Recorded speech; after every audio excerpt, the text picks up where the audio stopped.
Hello, everyone. In the Mira Business FM studios today, we have Irina with us. She is a broker in the real estate industry working in the Dubai market. And today she will share with us the opportunities and challenges facing the industry and people who are in the space. And I'll hand it over to Irina to introduce herself, and then let's start. Sure. Hi, everyone. First of all, thank you for inviting me to this podcast. I'm very happy to be there. And regarding my experience, I would like to tell that I came to real estate from a big business. I used to work in a big business with analytics a lot. And in the real estate, also work with a lot of numbers. So I just took my experience from previous occupation, came to real estate and doing analytics with numbers. So I specialize in working with investors mostly because I have numbers for last 15 years for market volume, value, for change of rental ROI, what do we have in the secondary market, for example, percentage of mortgage purchases or cash purchases, all of them, these small moments which rely on the investor's decision, so I can share all the data. Yeah. So let's start with understanding the process a bit. What are the first steps a client should take before considering buying property in Dubai? Sure. I would say that here we have two options.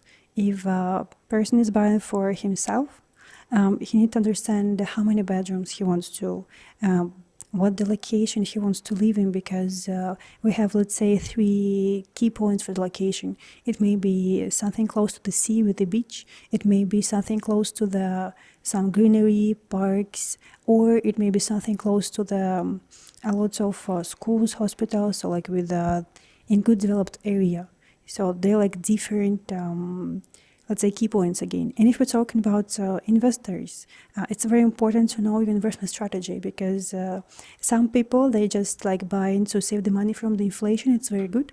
But at the same time, we have different investment strategies. It may be flipping, reselling 1-2 year. It may be reselling 3-5 years, so something middle term. Also, it may be rental income and many, many others. And depending on the investment strategy, we choose in area, developer, and even floor in the same building. Therefore, first of all, you need to understand what do you want. And based on that, there will be next steps. Mm-hmm. And how do you help clients determine if they are financially, capable and they have the capacity and the risk capacity understanding to buy property or not? What's the metric for that? Sure. So first of all, I would say that right now in the real estate market, 60% of deals, approximately 60% of deals are off-plan deals. Therefore, we will talk about purchase in off-plan market. So how it works there, when you purchase in off-plan in Dubai, there is always a payment plan from the developer during all time of construction, with down payment 20% only. And during the construction, there will be future payments. So sometimes agents say, you can buy something and resell it on 40%. So in Dubai, important moment in Dubai that you can resell the unit after you paid 40%. And some agents can promise you that you will resell with the premium for 100% something that you purchased on the launch, and you can resell during the construction. But it doesn't work this way sometimes. And people, they buy units they can't pay fully on, and they try to resell them with the premium when it's too early to resell, and they end up selling as distress deal lower than the original price and losing the money. Therefore, when you purchase something in Dubai, it's very important to being able to pay the whole amount of the unit. So to recap the numbers again, 20% Sure. is down payment. Mm-hmm. And 40% is the number you have to be paid up 40% to allow to sell it, or did I understand that correctly? You're right. So I would say that the number, the percentage you have to pay after which you can resell the unit varies, but it's 40% usually. But yes. that's from the government. It's from developer. It's from the developer. Okay. And what if there is a distress situation while they're paying and they cannot continue paying up to that point? They have an exit clause or some reasonable exit for that? If, for example, for some reason the investor wants to resell the unit like very urgently, there are, let's say, three ways. If we're talking about the unit which is very liquid, in top location, with top view, with good floor, we can resell it with a premium. If it's something not really liquid, we can try to resell by original price. And sometimes I always tell my buyers that even if we get like the best of the best, like Burj Khalifa view, branded residences, like the very best of the best, it still may be the case that we will not have the buyer. Therefore, if there is like no buyer, you will have to give the price lower than the original one, and you will lose the money. And I can tell you more, like I have a lot of clients who are distressed deal buyers. So we have a lot of investors who are looking only for distressed deals. Value hunters, basically, right?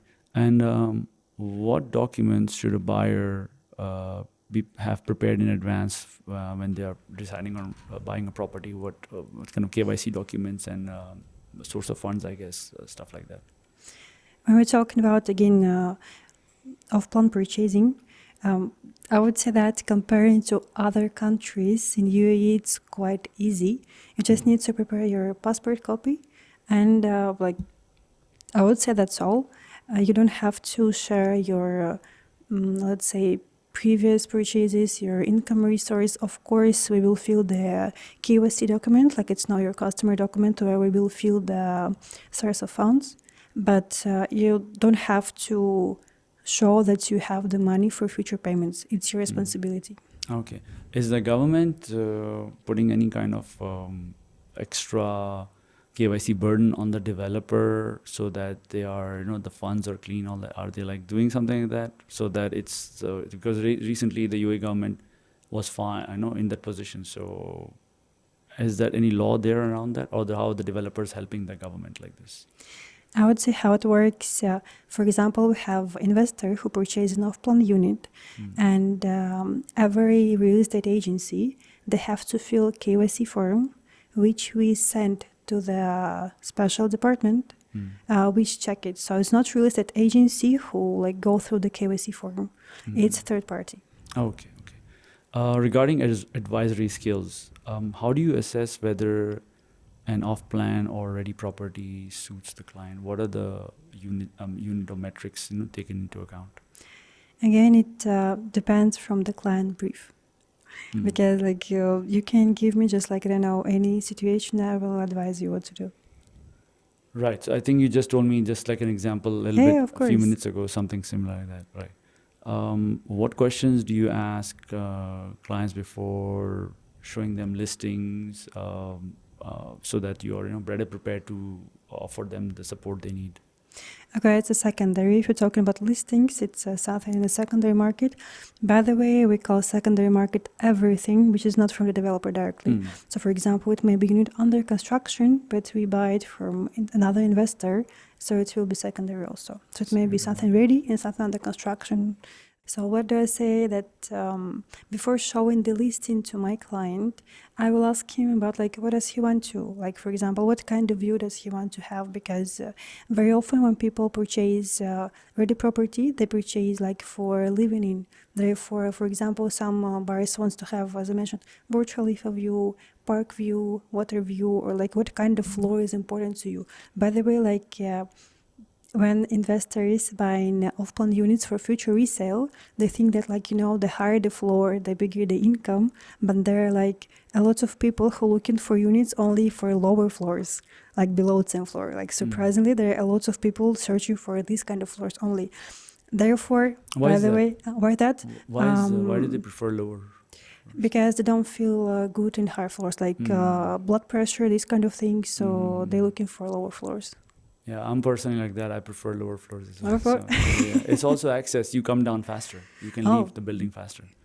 So, but in the higher floor, you can have better view, and some owners prefer, let's say, better view because, for example, if we're talking about Burj Khalifa view, the higher the floor, the better Burj Khalifa view. Right. No, makes sense. And what are the same follow up to that question? What is the top question you get from their side, from the client side? What is the top two questions you get? Can we get a discount? Of course. Yeah, this is like number one question. And what is the room for the discount? Realistically speaking? It depends. It always depends because how it works, we have to look at the original price first. Because when we calculate, for example, I have an investor who wants to resell the unit, we choose the price based on the original price plus inflation, plus we divide the, let's say, premium amount on the years he worked with this investment. So we have to get like ROI per year. Therefore, first we calculate all the numbers before setting the price. And for example, sometimes when I choose the unit with my clients, I do the calculations by myself, and when I see that the price is quite high, we can try to negotiate, like I send the data, so like you see, like in this building, for example, we have XYZ history. By the way, also how we can understand that building is liquid or not, what I also like tell to my clients, we can go and check the numbers of purchases for last, let's say, 6 months, and also we can go to the to check listings and check number of the listings. And for example, if we have like 100 listings and only 2 transactions, it means that they're like more supply than demand. And then if we don't have any listings, but we have a lot of purchases, means that people like looking for this project seriously, and we can't ask for a price decrease because there is a huge demand. So like there are a lot of pros and cons, small moments, yeah. Same follow-up question to the same topic. How much percent, like since you're a numbers person, how much percent of the market is price sensitive, and how much is I'm fine?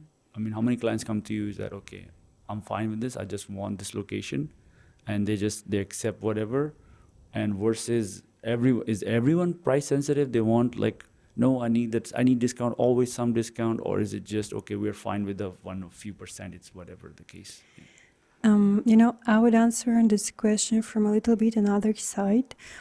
I would say that we have a table which shows the most popular price of the unit in the market. So more than 30% of purchases we have from 1 till 5 million amount dirhams.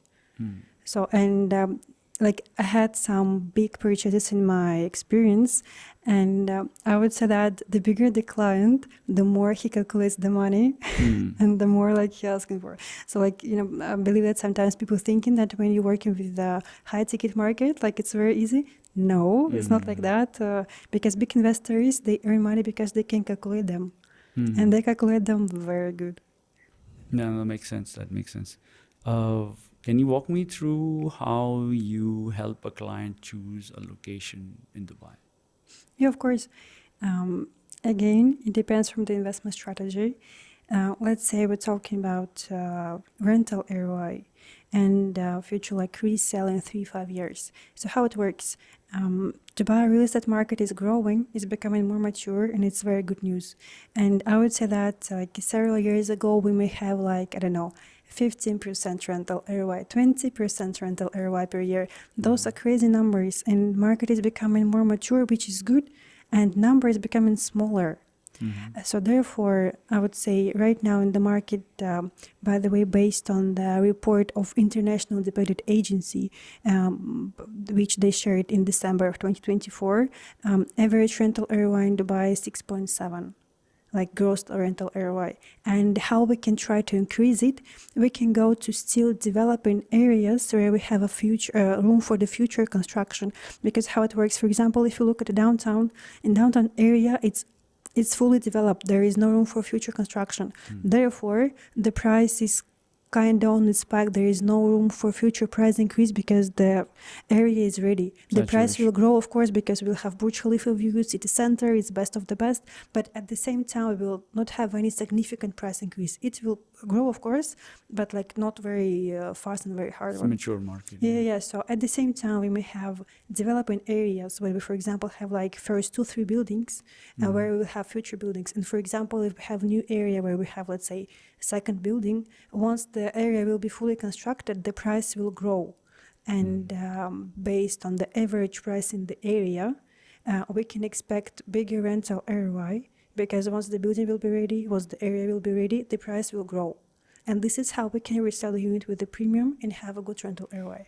No, that makes sense. I mean, growth market, mature, not market, rather growth area versus mature area versus frontier areas. Yeah, Like of course, of frontier course. areas would be, I think, like Dubai South, and maybe beyond Dubai South, some frontier markets exist within Dubai where you have to take a bet. Like, okay, if we go here, we get a good price, but may or may not take off. Like that kind of risk is Yeah, existing yeah. there. When you're talking about developing area, it's very important to calculate everything, of course.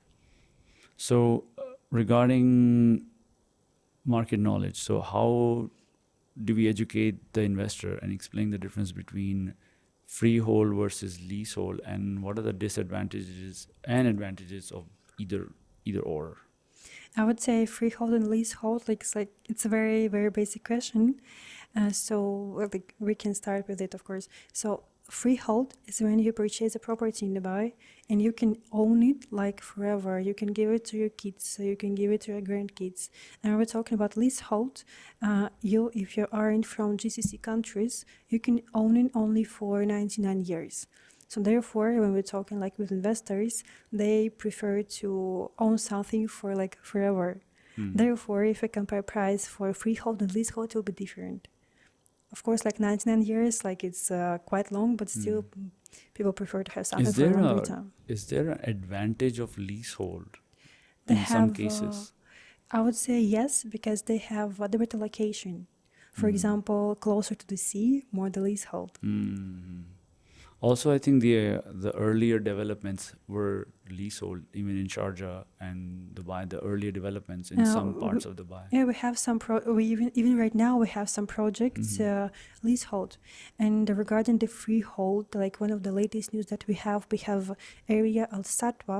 It's like it's located right next to the DFC area, right next to the downtown area. So Al Satwa, for a very long time, it was a leasehold area. And in the beginning of 2025, they announced that there will be more and more freehold projects. And right after that, we had a launch of first ever Trump Tower in Dubai. Yeah, it's In a Al big deal. Satwa, like on the freehold project. So, just to follow up to the leasehold and freehold Sure. question, what is the disadvantage of freehold and disadvantage of leasehold? Freehold is more expensive Freehold is always more expensive. because like you can own it forever. What's the premium difference, percentage-wise, roughly? Oh, it's a very good question. I need to double check it in You're a numbers numbers. person, that's why I asked. But I need to double check it, yeah. Okay. Because I would say like right now we have more and more freehold areas, and I work mostly with the freehold. For example, when the client comes to me and say like I want leasehold, usually he just like doesn't know the market. So do And, people just come to you, I don't want freehold, I want leasehold, I don't want freehold at all? Are there people like that? I had purchases only in the freehold area.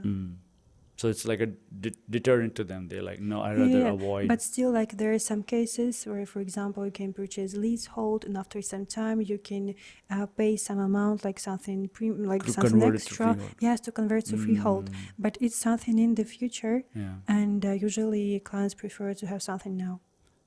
Right. No, it makes sense. So yeah, okay, that's fine. What government regulations or legal requirements should buyers know before purchasing? So I guess by government regulations it means UAE government, I suppose.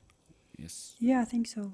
mostly here, unless their home country has some issues sometimes. I would say that we always say that there are like no taxes in the UAE. That's true. For example, if you purchase the property in Dubai, there is no annual taxes. And for example, if you decide to resell the apartment, there is no taxes on the premium. If you decide to rent out the apartment, Capital there is no gains tax. Yeah, like there is no taxes on the income from the rental. So like it's really good for investment.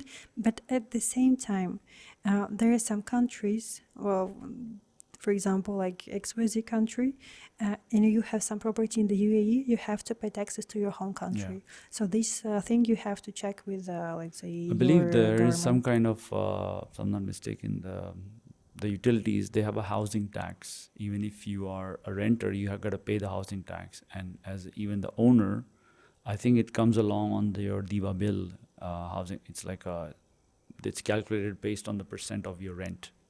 So you pay that tax. I would say that we have one-time payment fee when you purchase, like it's 4% balance apartment fee. It's the same for secondary, for off-plan, always the same. And also we have service charges, but they aren't the taxes. It's like basic payment that you have for amenities, like for them to be always clean, always available, always like for the gym to be always like new equipment, these kind of things. So we have service charges, and we have the balance department fee. And also at the same time, of course, we have some fees to DEVA, which are also like the same as in other countries. Of course, it's transactional fees. How do you stay updated on the regulations or developer offers? Are there channels, official news sources? How does it? What's the workflow here? How do we work with developers? No, how do you stay updated on the regulations On the regulations. from like whatever the news they're releasing? Let's say the regulator released some small change, and it's important to. It's maybe beneficial for. Usually, it should be beneficial for the client or the developer. Sure. How do you track it? Are they sending emails? Are they sending newsletters? Or is there some just general news? How does it work? In every real estate company, there is a law department. So usually, like, we can go to the lawyers and ask them about the latest updates, or they can update us. Of course, like, they're like common sources of information, like I don't know, we can find it in the internet. But basically, again, we can ask our law department, and they will notify us about changes. Right, makes sense. What should an investor look at before deciding to buy a property in Dubai? What are the top three? I don't know, the most important points. I would say that he needs to look at the history of the market. I like to look at the history of transactions, market volume, again, as I mentioned before, it's important. And also, I would say first one, it's developer, because right now in Dubai we have more than 100 developers. Like, there is a lot, and therefore you have to like choose among them. There should be some reasons. How do you choose them? For example, like as an agent, I can work with any developer, but from my side, I work only with those who are in the market for 10 more years, who has good reputation, who had like no delays, and for me to be sure that my clients will have a premium in the future, that this investment will work for them. Therefore, I would say the very first step is to choose the developer, because we have some like, let's say Emaar. You know the Emaar, like, it's government developer. They build Burj Khalifa, Dubai Mall, like they have the best locations. So like, you know that, for example, if you purchase at Emaar, like, you will resell with the premium 100%. But at the same time, by the way, when you purchase from Emaar now, do you know how it works? No. So they announce the project, and let's say they collect expression of interest, and in the day of the launch, What is that expression? UI, I heard of that. yeah, What does that UI. mean? For example, the developer announced the project, and he say, like, let's say we have for the investors who sure that they want to be in this project, who wants to be before the queue, they can share expression of interest. It's like a check for XYZ amount, and I would say in the day of the launch or the day before the launch, they will be the first one who will have access to the availability, and they can choose like better units. Let's say, like, they will be like just before the queue, let's say this way. Right. So it's so you're cutting the line effectively. Yeah. That's it. And what's the? I've been curious. I mean, how much does Emaar command over the, let's say, established developers, not the new ones, of course. Let's say there are competitively closer developers to Emaar. I don't know who they are, and you don't have to name them. You don't want to give a free ad or something. I don't know. But let's say Emaar is tier A, and there is another tier B, or even Sure, tier A. I would even. say that not to compare it to other developers, but like I just did my research recently, like for another project and another investor.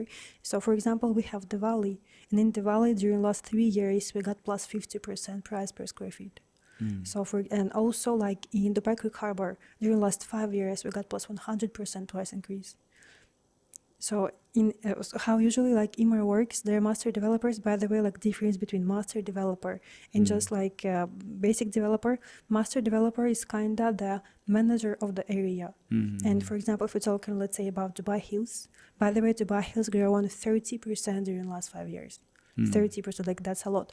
So how it works, we have master developer, and they set the level of life in the area. For example, in Dubai Hills, you will see like good quality of groceries, good quality of restaurants, and the master developer is the one who, let's say, select them for be there. So let's say, for example, if you choose like Dubai Hills, you choose like not just family-based area, it's something more, it's level of life. Therefore, people choose like this area, let's say, for living there with kids.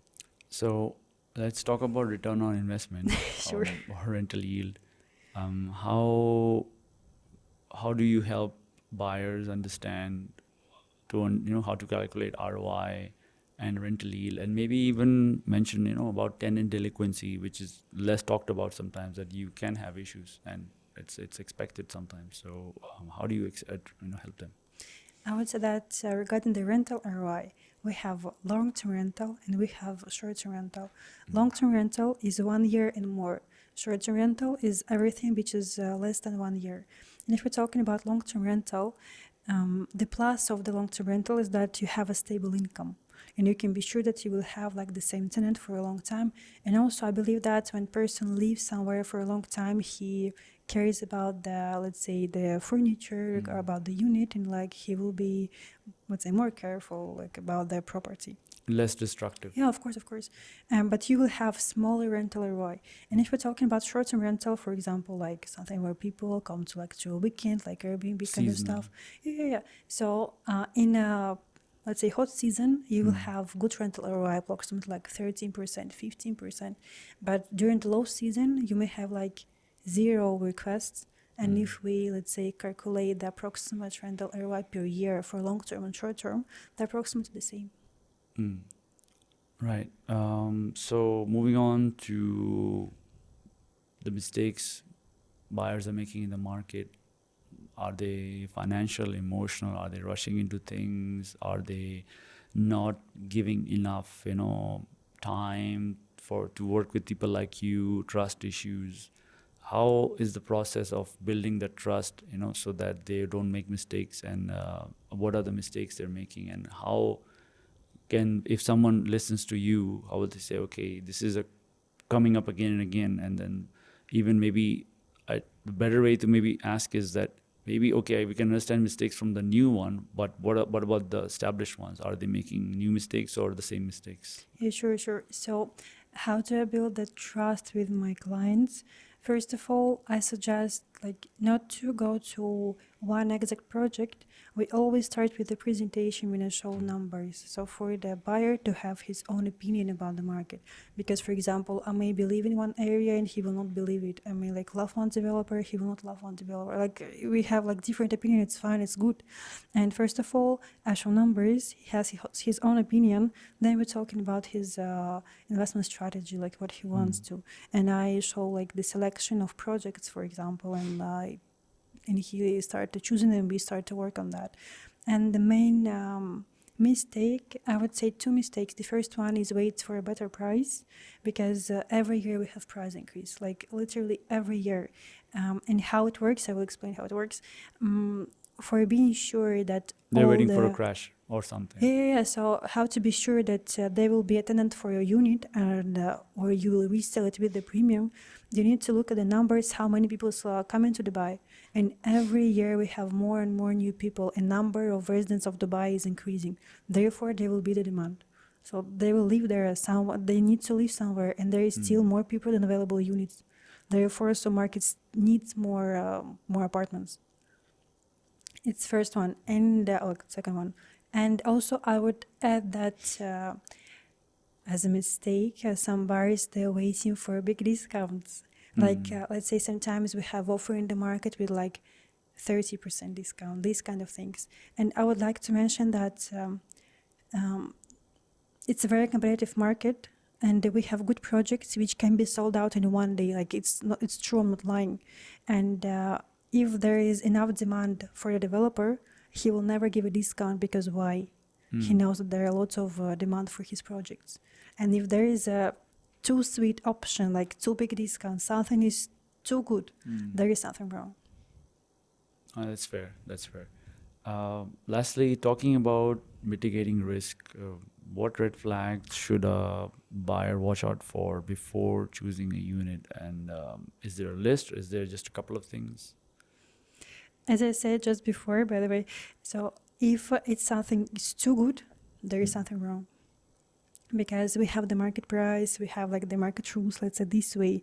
If something is too good, like there is something wrong. For example, like my colleague shared cases where seller was ready for a lower price, but during the purchase in the secondary market, he started to, let's say, cancel the deal because he wanted more money, and he started to negotiate the price again, and he wanted to involve the buyer in the process of purchasing for having a bigger price. So like there are a lot of steps, like we all humans, and like we have like some wishes and these kind of things. But overall, again, if something is too good, something wrong.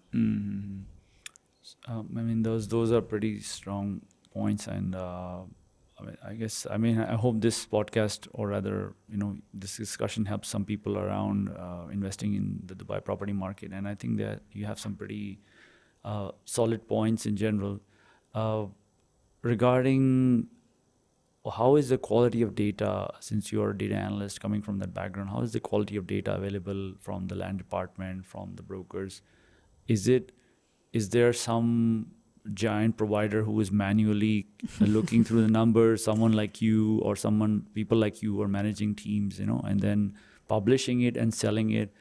Is that data something that the seller or buyer should buy before going into anything? What do you suggest? I would say that how do we get data? So we have official government resources who provide the data, and then we have some analytics applications. Some of them are free, for some of them you need to pay.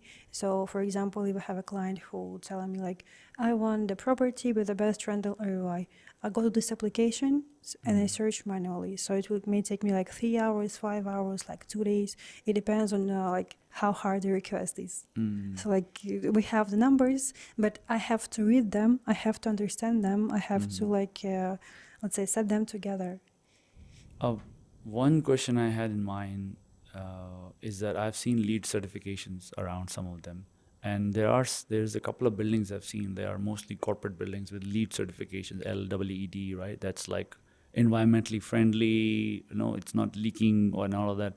How mature is this market for that kind of buyer? Like if someone comes like, I want environmentally friendly building, and is the market delivering those things or not yet here?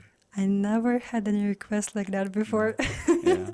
But if we're talking about something eco-friendly, of course we can find something. I believe it may be something, like to townhouse community, for example.